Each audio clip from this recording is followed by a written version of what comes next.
It's Wednesday again. My name is Carlos Navia, and this is the Wednesday weekly learning session for local bartending school. I do this every Wednesday at 3 p.m. Pacific time, 6 p.m.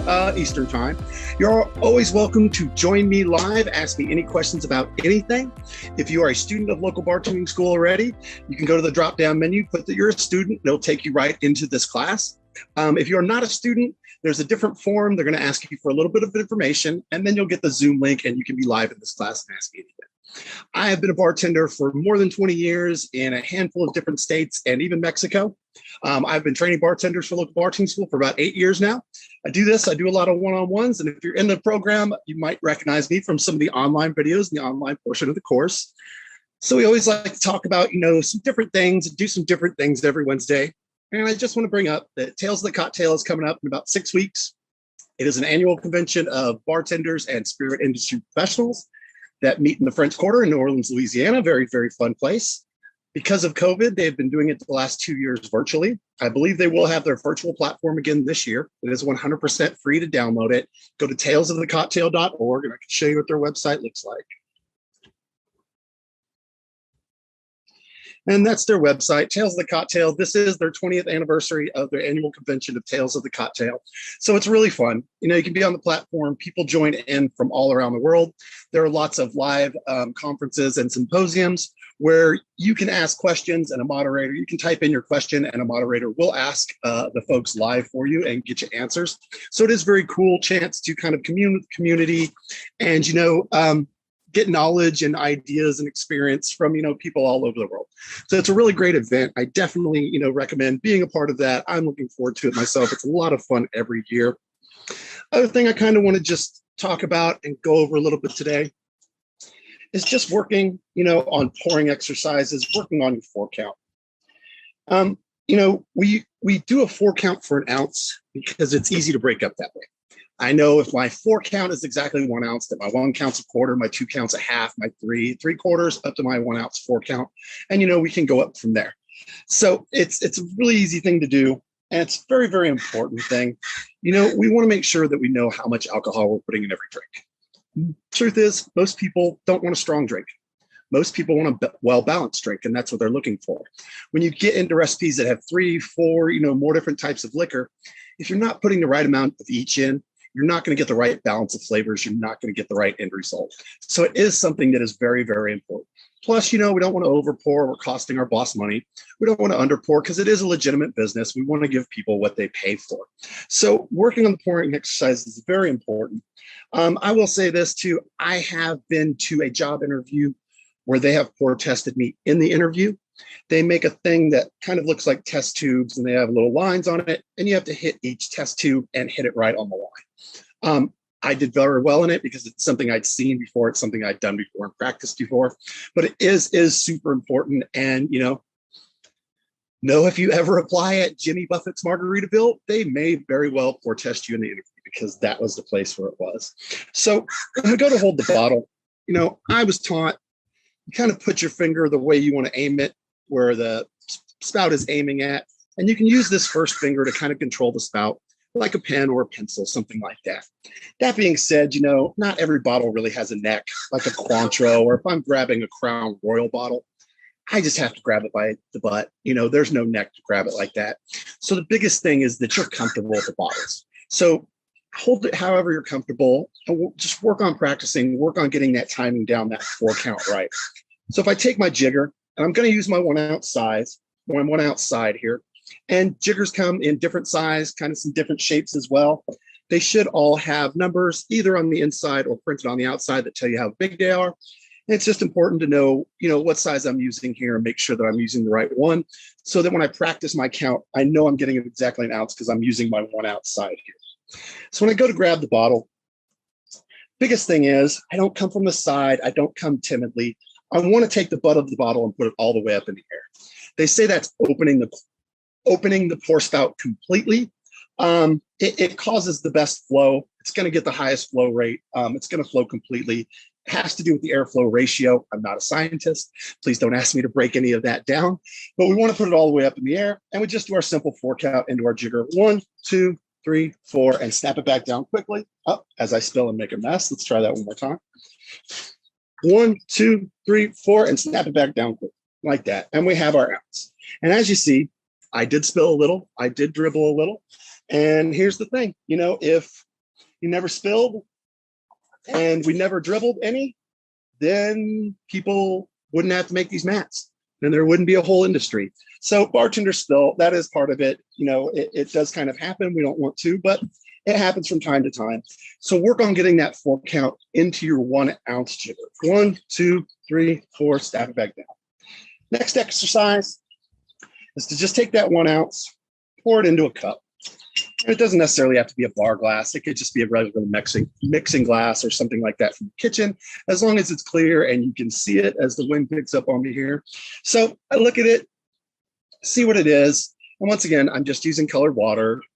I do have real alcohol out here today. We haven't pulled that out yet. So I see what it looks like, and then I just practice going into the glass. 1, 2, 3, 4, snap it back in. But when I'm practicing, the biggest thing is that I'm always coming back and checking myself, and that's not the one outside, and checking myself in my jigger or my measuring shot glass. Now I'm a little touch over on that one, but pretty close. And making sure, you know, that I'm checking myself to see how close I'm getting. That's the biggest thing when we're practicing all of these things, is to make sure that we're double checking to see how close we're getting to the pour and how accurate we'll be. So throw this over here. So practice that back and forth into the jigger, pour it into the glass, look into the glass, pour it back into the jigger. Next thing to do, work on going from glass to glass. Bartending is all about efficiency and how fast I can make drinks. If I have 3 drinks that all have the same liquor in them, I touch that bottle one time, I hit them all in one shot by just going down the line with a little flip of my wrist. 1, 2, 3, 4, 1, 2, 3, 4, 1, 2, 3, 4, and snap it back down. But the biggest thing is I check. I check myself to see how accurate I am, and I am right on the dot, right on the money with 1 ounce. So practice that, glass to glass to glass. The other thing is to make sure that when I'm practicing with both hands. If I can make drinks with both hands, I can make twice as many drinks. I can make twice as much money. That's just how it works. And even if I have a drink that, you know, even if I have a drink that has two different liquors in it and different amounts of each liquor, I can still hit them in one shot down the line. For instance, if I was making a margarita, and this is my tequila that I wanted to do 1.5 ounces of in each drink, and this is my triple sec that I only wanted to do 1/2 ounce of each drink, I still do them at the same time, just like this. 1, 2, 3, 4, 5, 6. 1, 2, 3, 4, 5, 6. 1, 2, 3, 4, 5, 6. Because I'm pulling the 1 bottle off after the 2 count, I'm only getting 1/2 ounce of that, and I'm leaving it to the 6 count for the other one. And if I take this in here and measure this should be exactly 2 ounces, which I'm right on the money on. Boom, just like that. So work on both hands, work on different amounts with both hands. Also work on different amounts down the line. You know, you could have 3 drinks that all have vodka in them, but have different amounts of vodka. I'm still grabbing that bottle one time, I'm hitting them in one shot. So if I try to do 1/2 ounce, ounce, ounce and a half, 1, 2, 1, 2, 3, 4, 1, 2, 3, 4, 5, 6. Snap it back down, and I can hit them all like that. And come back and check myself with my 1.5 ounce side, and I'm right on the money with 1.5 ounces. So work on those exercises, both hands going across, going back and forth, hitting different amounts down the line with both hands, hitting different amounts as you go with both bottles. It is very important, and it's kind of cheesy, I know, home with just, you know, colored water, just water in bottles, practicing not making real drinks. But this is a lot about muscle memory and being comfortable with the equipment. It is very apparent to me if someone has been practicing or if someone has handled bottles before or not, the second I see them in the bar and I see what they do. Because they're going to be comfortable grabbing the bottle, or they're going to have a little trepidation because it's not something that they've done 1,000 times. It's just like riding a bicycle. Once you've done it 1,000 times, you'll never forget it. It's instilled in you. It is muscle memory. The other thing you might be asked to do is use a jigger to pour. And, you know, there are places that still do the jigger pour. You know, most places free pour, but it's not uncommon. I can think of 2 places off the top of my head where the bartenders make excellent money pouring with jiggers. One in the French Quarter in New Orleans, Louisiana, like I was just talking about. There is I'm pretty sure it's still there. I haven't been there in a long time, but there's a place called Cat's Meow, very popular bar on Bourbon Street. Before every shift at Cat's Meow, A manager comes through and weighs all the bottles on a digital scale and writes the numbers down.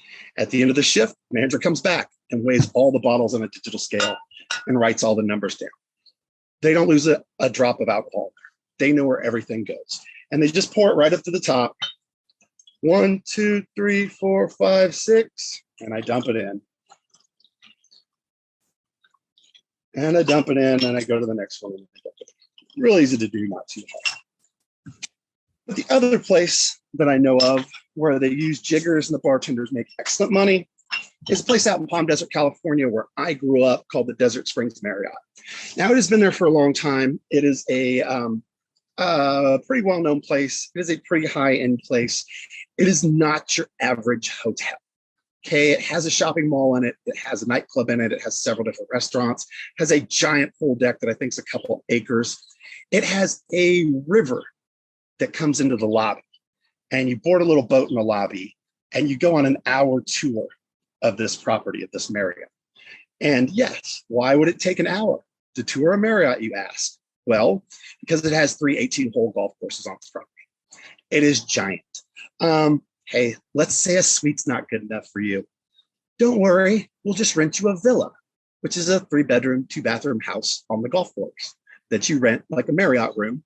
And they give you the keys and they give you a little golf cart and you drive out there and your luggage will meet you there in a little bit. And it's a super, super nice place.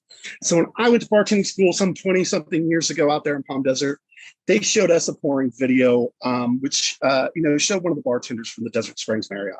Now, at that time, they paid their bartenders $25 an hour plus tips. And when you got the job, you were issued a jigger just like this in a little velvet bag that said Desert Springs Marriott. You're required to have it on you no matter what bar you worked at. That was part of your uniform. So they would do an 1.5 ounce pour, but they'd do it a little differently. So, I'm not going to use my 1.5 ounce side. I'm going to use my 1 ounce side, but I'm going to do an 1.5 ounce. You can kind of do a little trick like this. 1, 2, 3, 4, 5, 6. 1, 2, 3, 4, 5, 6. 1, 2, 3, 4, 5, 6. And because I turned it over after the 4 count using the 1 ounce side, it appears that I poured them over, but they actually only got the 1.5 ounces they originally paid for. So it's a little trick, a little one of those perception is reality type things. Not something that I would do if my boss, my manager, my owner, wasn't good with it, knowing that I'm really not over pouring them, that they're actually just getting the 1.5 ounces they paid for. So that'd be something they were good with. But it's something that property does intentionally. It's completely contrived. It's a high-end place. It costs a lot of money to go there. They want you to feel, the second you walk on that property, they want you to feel like you're getting hooked up. So they want you to leave going, man, I love coming here. All the bartenders hook me up. Every one of them hooks me up. It's awesome. So they do it on purpose. It is very, planned and kind of a plotted thing. So those are the pouring exercises. That's the stuff to work on. Work on your free time. I know it's kind of cheesy to count out loud, but once you get it in your head, don't count out loud in the bar, but you'll be able to just step into the bar and start grabbing the bottles and be comfortable and be ready to go and making drinks bam that first day. So practice those. Let me get some of this stuff out of the way so I can get into making a good, fun mess today. Last thing I want to talk about before I kind of get into frozen cocktails, as I get some Powerade,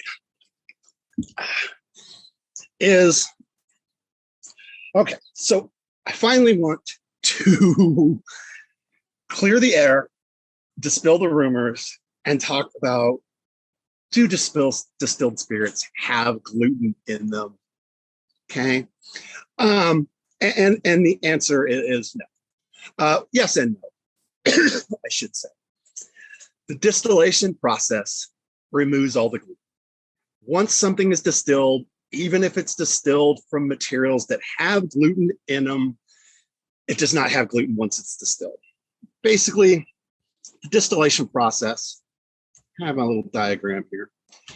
In the distillation process, we're heating up the raw materials in the distilling flask there. The more volatile materials like alcohol are going to rise. Heavier stuffs like proteins, that's the gluten, is going to sink to the bottom and it's going to be thrown away. The alcohol is going to rise. It's going to come into this center chamber where it condenses and cools off, and then it drips down as pure alcohol, pure grain alcohol, or depending on or whatever you're distilling. So yes, once distilled, the gluten is removed. It no longer has gluten in it. As of 2020, the FDA and the Bureau of Alcohol Tobacco both say that distilled liquors, even if they're made from gluten-containing materials, can be labeled as gluten-free because the distillation process removes all the gluten from it. So the question of, are all vodkas gluten-free? Yes, even if they're made from wheat. If you look at a Grey Goose bottle now, it says right on the back, made from wheat. It also says gluten-free because it is gluten-free. Vodka is just distilled grains and water. There's nothing else in it. Unless you're flavoring the vodka, then there's flavors and stuff in it. And that would be the exception. Is some spirits could still have gluten in them because the gluten was introduced into them after the distillation process. So if we're distilling something and putting it in a barrel to age it, they might add something to it that has gluten in it, or, and this is a big trend and trend that's gone on for a long time, is using barrels to age liquors that have already been used. Using beer barrels or sherry casks or stuff like that to give a different flavor to the liquor because that wood already has something in it.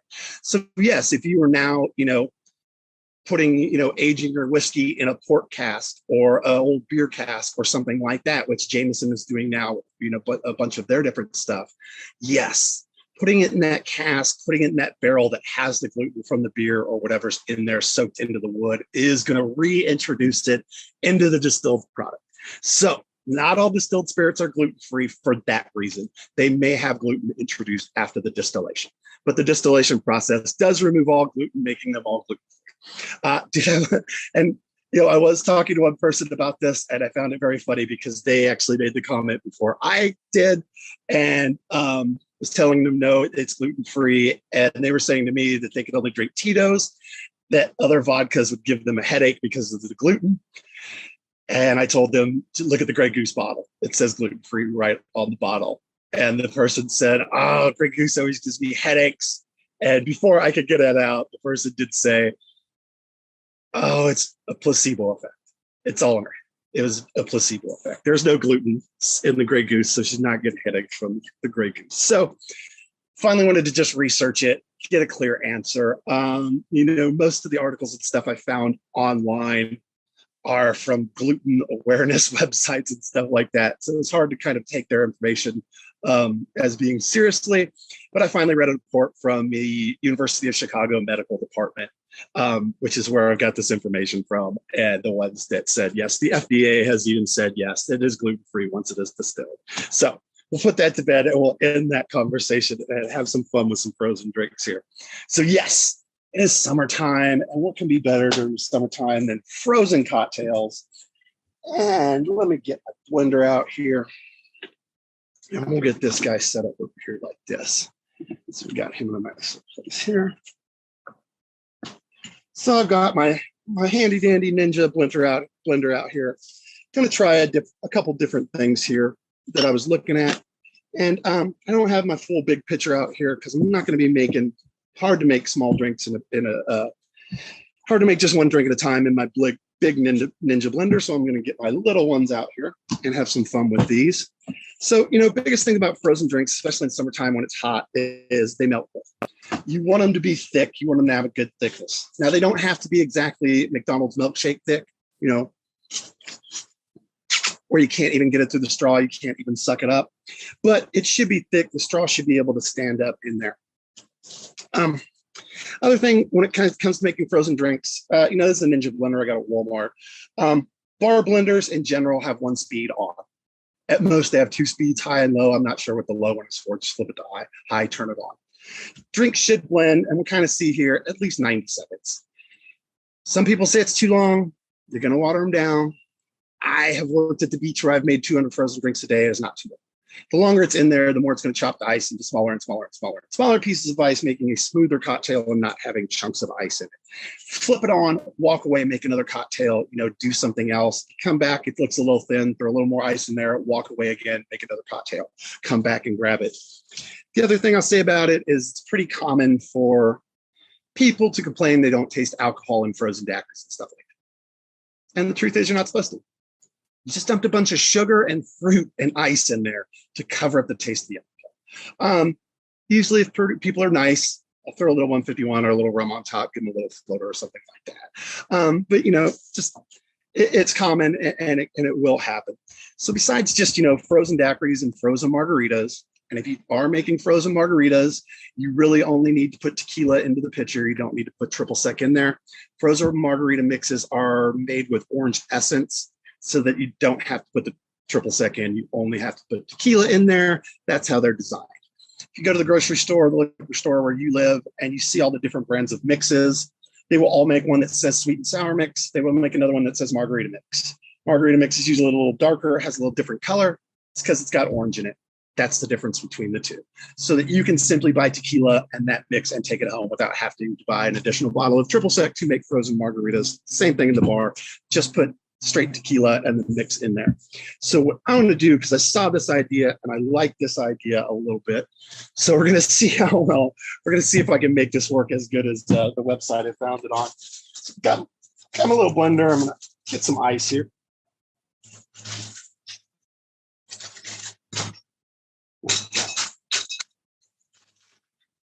I'm just going to put a nice scoop of ice in there.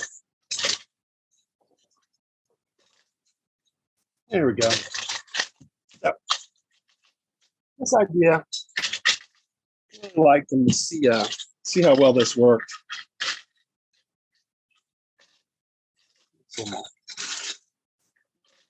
The idea of a sex on the beach slushy. So to do our sex on the beach, I've got something clear here. Once again, this is just water, not wasting real alcohol. We would go ahead and do 1.5 ounces here of vodka in there. Then we'd also need 1/2 ounce of peach schnapps. So this is going to represent my peach schnapps, so the 1/2 ounce in there. And then I'm going to put some orange juice in here to top it off. I'm not going to add the cranberry juice. I'm just going to put a little in like that. I'm going to go to my other camera here and see if I can give you an idea.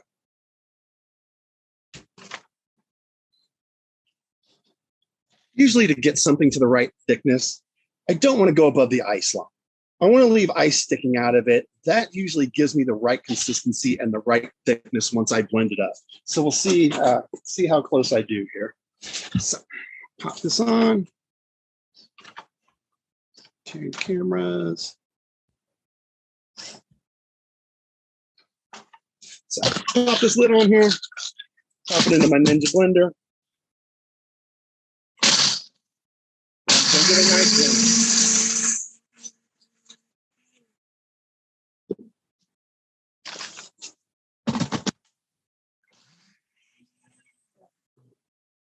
a little too thick, so I'm just going to add a little more juice, loosen it up a bit. Just fine.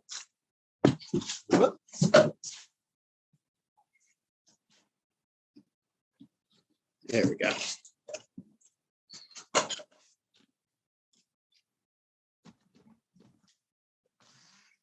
Got it.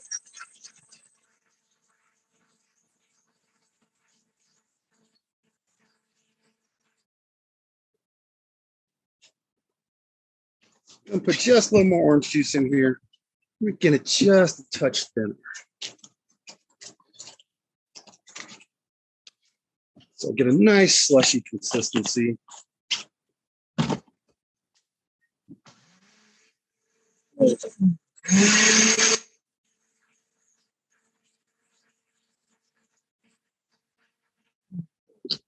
If I was using real alcohol, I would thin this out a bit. Give me a little better consistency, but that's going to be good right there. So I've got my ingredients here with everything except my cranberry juice. So put a little cranberry juice in the bottom. And their picture looked really good online. Let's see if mine comes close to looking like theirs. We're going to pour our slushy in just like that. Perfect. Finish it with a nice straw there. I'm going to go ahead and throw a cherry on there.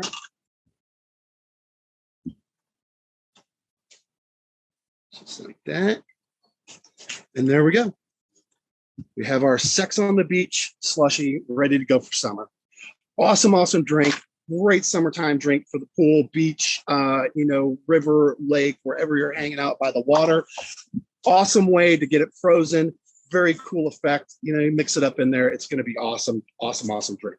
So I thought that idea was good, and I'm glad it kind of looked good and turned out looking pretty well. So let me rinse out my stuff real quick. Try another one. So something that I've noticed where I live in California that's become very popular, and realizing that I live in wine country, in Central California. I live where people come on wine tasting journeys. If you've ever seen the movie Sideways, I live where that movie was filmed. They come to visit Paso Robles. It's right in San Luis County, right up the way from where I live here. And what's become very popular it is frozen rosé. Just putting rosé in a blender with ice, blending it up and serving it. So frosé, as they call it. It's really taken off in the last couple of years in popularity, and it's a huge, huge thing around here. But me and my wife were out at a restaurant in Avila Beach. She cuts the hair of the owner, said, hey, we want to go, to your restaurant. So we went to have dinner, beautiful beachfront restaurant, awesome dinner. It's great, great, great place. We had a great time. But what they made was a little different. And I ended up buying the ingredients and coming and making kind of a version of it at home here for my wife. And what they were serving was a frozen Bellini. They were just blending up, champagne, sparkling wine, and ice and apricot puree. So I decided to do it a little differently. I was going to make a frozen strawberry Prosecco, and that's what I've been making here for my wife. So do our frozen strawberry Prosecco. I'm going to put about half a scoop of ice. I'm not going to put too much in there. And I'm going to slice some of these strawberries up. Take the stems off here. And I think just about 4 or 5, depending on the size of them, should be good. Let's go one more nice red one in there. Like that. Let's get one more. Use that garnish. Okay. So I've got my strawberries in there. And now to make purees, which I'm actually going to do here in just a minute with some other strawberries, you're going to put some sugar in there. Puree is just that. It's just sugar, fruit, and water. So I'm going to throw a nice bar spoon of sugar in there on top of that to sweeten it up. Because then we're also going to put some Prosecco on it, which is not going to be very sweet. We're going to put some dry Prosecco in there. So let me grab my bottle of Prosecco. And when it comes to opening sparkling wine, we're just going to take the wrapper off. Take the cage off.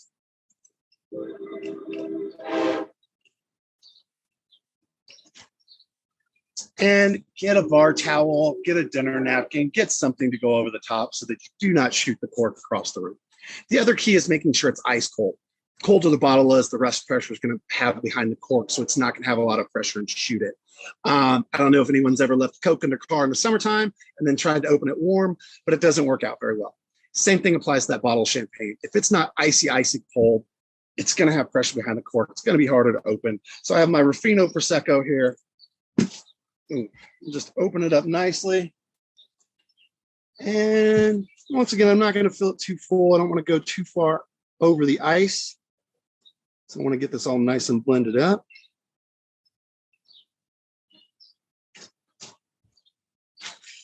Pour a couple more ice cubes on top.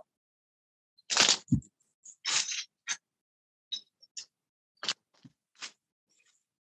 little more Prosecco in there.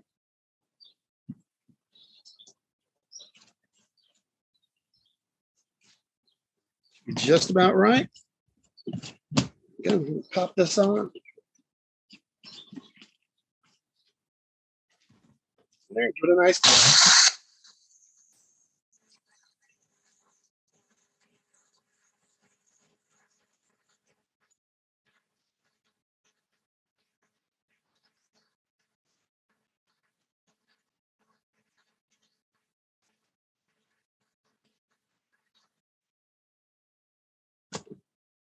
Yeah. What we end up with is a nice frozen strawberry cocktail. Boom, with some bubbles and some sugar and some fruit. And throw a nice little guy in there like that. Give it a nice cherry as well here. Down the straw. Come on, buddy. There we go. Give it a nice cherry there as well. And see, as you can see, the straw will stand up in there, even with the cherry on it, because it's got enough thickness. And we have our nice frozen strawberry Prosecco ready to go there. Perfect, nice, cool, refreshing summertime cocktail. Let's put this one off to the side. My Sex on the Beach melts. And let's do one more. So there's a variation of a kind of daiquiri. People will ask for a Miami Vice, which is half strawberry daiquiri, half pina colada. And in most cases, I would just do them, just put all the ingredients in one pitcher and just blend it up. You also might see, and like my Facebook page, I've done that one a couple times here, what they call a lava flow, which if I was just to put a little bit of strawberry puree in the bottom of a glass like this and pour a pina colada into it, it makes a nice bursting effect kind of coming up the glass of the red coming up around the white. Tastes just like a Miami Vice, same thing. It's strawberry and pina colada, but it's got a very cool effect and looks very cool. But since I've already done that one a bunch of times, I did not want to do that one again. So I thought I'd try doing a little bit of the Miami Vice here. And the thing is, once again, if it's just one drink, I'm probably going to throw it all in the pitcher together. But if I get two different people that both order a Miami Vice, then I can have some fun with it, because then I can make one pitcher of pina colada, I can make one pitcher of strawberry, pour them into the glass at the same time, and they will sit side by side. So since I'm just using my little small blender stuff here, we'll go ahead and do that and see if I can get one to lay side by side there. So the first thing I need, oh, forgot my garnish. How about that? There you go. Much better. Now I've got my frozen strawberry Prosecco. So I'm going to need a little bit of strawberry puree. So once again, I'm just going to take the tops off some of these strawberries.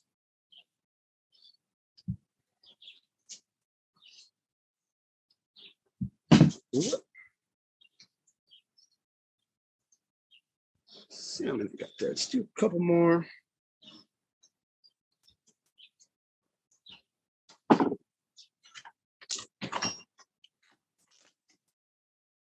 There, nice big.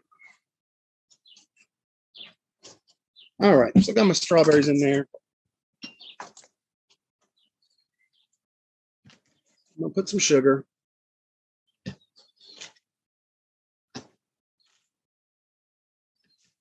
Should be good. I'm just gonna put a little bit of water in there to thin it out a little bit.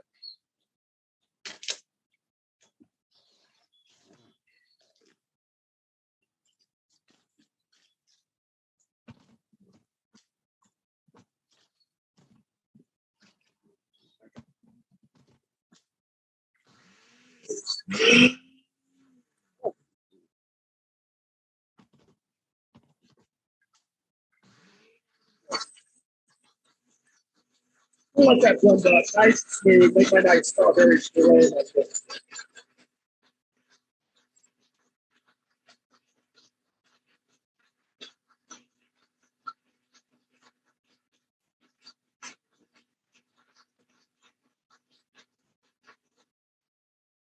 All right. So that should be nice. So I got my nice strawberry puree here.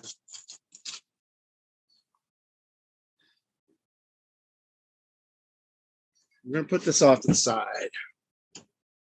Just a second.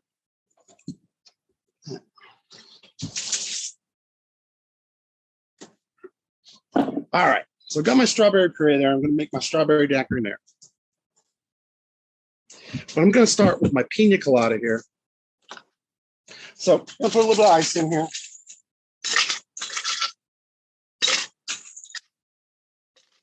I'll scoop ice in there. Okay. And we're gonna do some Malibu pineapple rum because that's what my wife likes. And that's who's gonna be drinking. There, then we're gonna put some coconut cream. You can buy just like this in the store. Then I'm gonna put some pineapple juice and a little splash of orange juice because that's how she likes it. And my pineapple juice.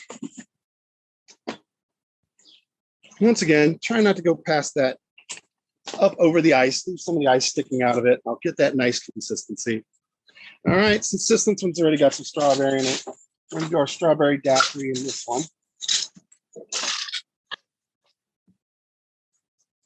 Got some Belizean rum here that I brought back from vacation that we're gonna throw in there. 1.5 ounces of that. And we're gonna throw our strawberry daiquiri mix in our puree. And try not to go over this too much. Just a little more ice in this one.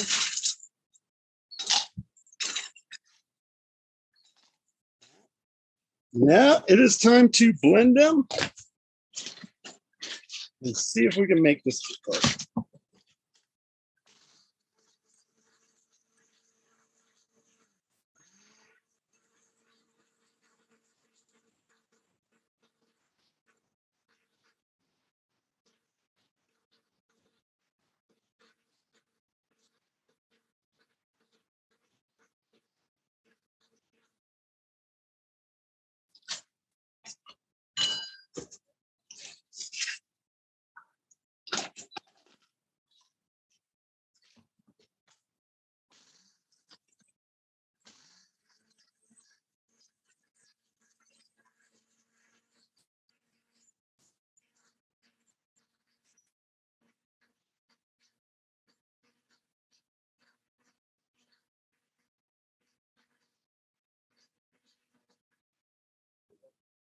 Right.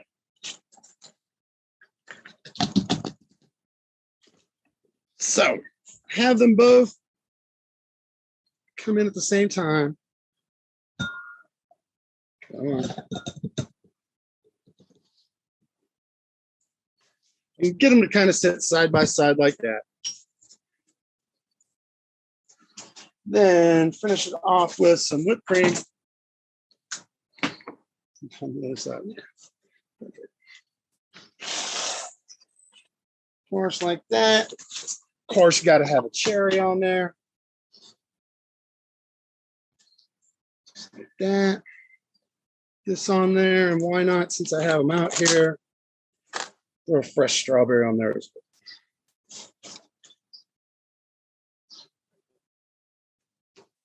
There you go.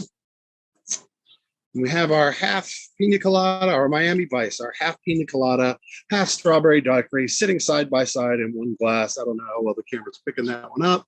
Maybe you can see it. Sitting there side by side, two different. So that is today's episode. Thank you very much for watching. We got a couple more weeks left here before it is 4th of July. So I think I'm going to kind of start talking about more summer drinks and kind of get into some 4th of July stuff next week. I will not be here the Wednesday before 4th of July because I'm having knee surgery. So I'm going to do that a little bit early. And so we'll start talking about that, a little more on summer cocktails, and start talking about 4th of July and 4th of July cocktails. Thank you very much. Stay safe and have a great week.